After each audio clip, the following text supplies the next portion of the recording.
Weapons stashed in a hidden bunker, a Soviet nuclear bunker turned into a nightmare ant graveyard, massive underground complexes beneath Normandy beaches, families discovering bomb shelters under their gardens, and a man holding someone hostage in a tiny Alabama bunker rigged to explode. These disturbing discoveries found inside restricted underground bunkers. So this whole thing started as a pretty standard investigation in late 2025. Police in Northern California were looking into a property over some illegal green growing. Nothing crazy on the surface, just another property they were checking out. But then they found the entrance. It wasn't inside a building or anything obvious like that. It was a tunnel around 100 feet long, running through what was basically a big concrete pipe. You had to go through the whole thing just to get to what was at the other end, and what was at the other end was a bunker. Proper one. It had power, ventilation, drainage, real flooring. Someone actually knew what they were doing when they built this thing. Once investigators got inside, they realized pretty fast this was a much more serious operation than they thought, because the bunker was packed with firearms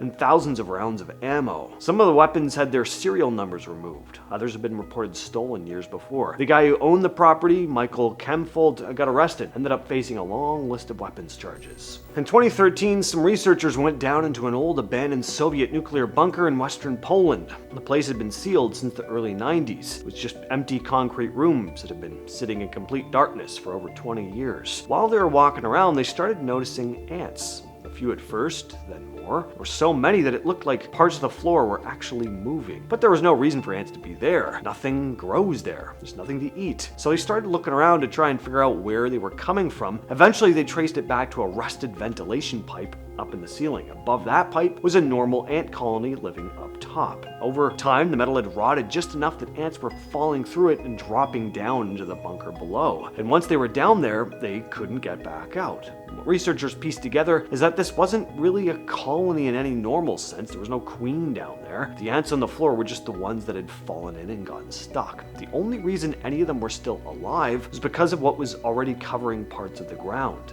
Dead ants piled up. The living ones were eating them. This one stayed hidden for decades, sitting right next to some of the most visited beaches in Normandy. In 2006, a guy named Gary Stern bought an old World War II map off a former US soldier. The map pointed to something buried between Omaha and Utah Beach, so he went out to see what was actually there. At some point, he was walking around and he felt concrete under his feet all of a sudden. He pushed through some overgrown bushes and found an entrance that had been completely buried. Once he got inside, it opened up into a full underground complex. Not just one room. Tunnels, storage rooms, living spaces, even a small hospital. It was part of something called the Macy Battery, a military position that was built for D-Day. After the invasion, it got abandoned and nature slowly swallowed it up. When people finally explored it decades later, rooms were completely untouched. Equipment was still sitting there. The whole layout was basically frozen in time. One explorer described it as a, quote, strange feeling, a somber, dark experience. But people have been walking those beaches for years, decades, and the whole time, this massive bunker was right underneath their feet. Some forestry workers up in southern Scotland were out cutting down trees when they came across an old iron door set in the ground. That was weird enough that someone called in archaeologists. What they found was a forgotten World War II bunker. It was part of a whole network of secret shelters built in case Britain got invaded during the war. Specifically built for special guerrilla units, guys who were trained to hide, wait, then slip out at night,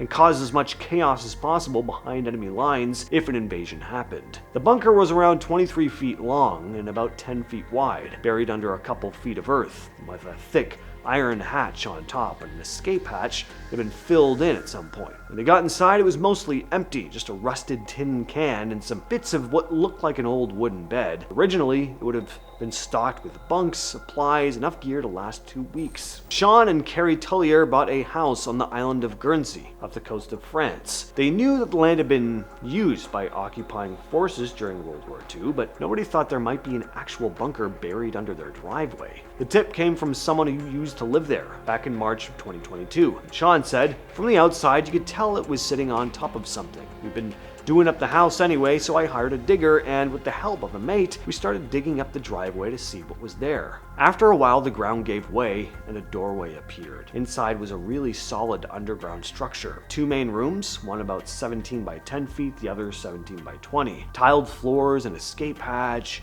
in German writing all over the walls. One of the phrases translated to "beware, the enemy is listening." They also found old tins and bits of debris left behind. The couple decided to turn it into a games room and gym, but according to Sean, quote, "It's not just a games room. People come along and ask to see the history.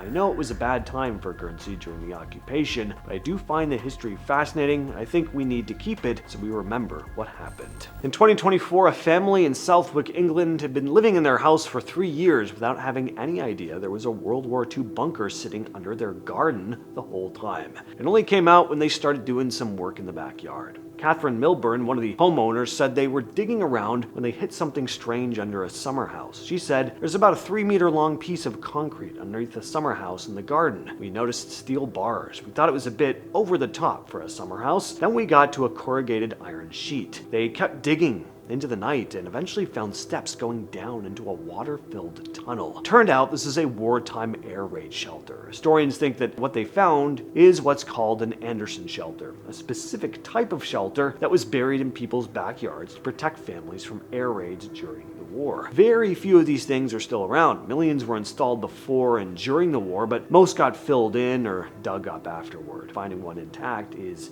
genuinely rare. And here's a similar case. Over in Kent, England, a woman named Rebecca Hobson wasn't exactly planning on making a big historical discovery in her own backyard, but it was 2020, this was the lockdown, and she had more time on her hands, and she ended up getting into talking with some neighbors about an old concrete slab sitting in her garden. People in the area had been saying for a while that there might be something underneath it, so she lifted it up. What she found wasn't just some old cellar, it was the entrance to a 160-foot underground bomb shelter built during World War II, also used to shelter people during air raids. Rebecca hasn't gone into a lot of detail about exactly what's inside, but just the fact that something this big had been sitting under a regular backyard for decades without anyone knowing, it says a lot. There's a huge amount of history still buried under totally normal homes and gardens across England, and nobody even knows most of it is there. In 2013, in Midland City, Alabama, police were dealing with a 65-year-old man named Jimmy Lee Dykes. He'd shot a school bus driver, grabbed a young boy off the bus, dragging him down into a bunker he dug under his property. The space was tiny, maybe 6 by 8 feet, reinforced, and he'd rigged it with at least one explosive. Negotiators were trying to communicate with him through a PVC pipe that he'd run into the bunker, basically using it as a kind of line to the outside world without him having to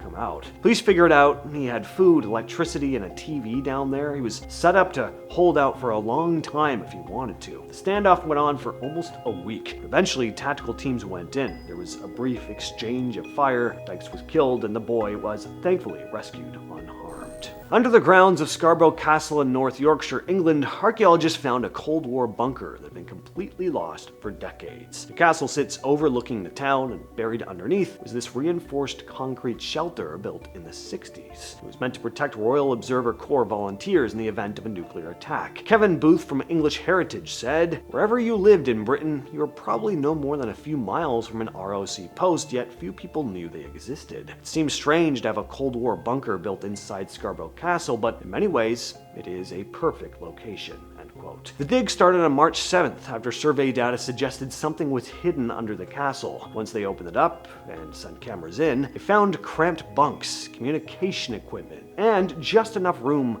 for a small group of volunteers to ride out a nuclear blast while tracking what was happening above ground. This is one of around 1,500 bunkers like it across the UK, and most of them have been forgotten. The Royal Observer Corps had over 20,000 volunteers whose whole job was monitoring atomic explosions, and the general public barely knew any of it existed. Booth also pointed out something really cool about the location. That land has been used as a lookout point for thousands of years, going back to the Bronze Age. And that's been the video. I will catch you, yes, you specifically, next time.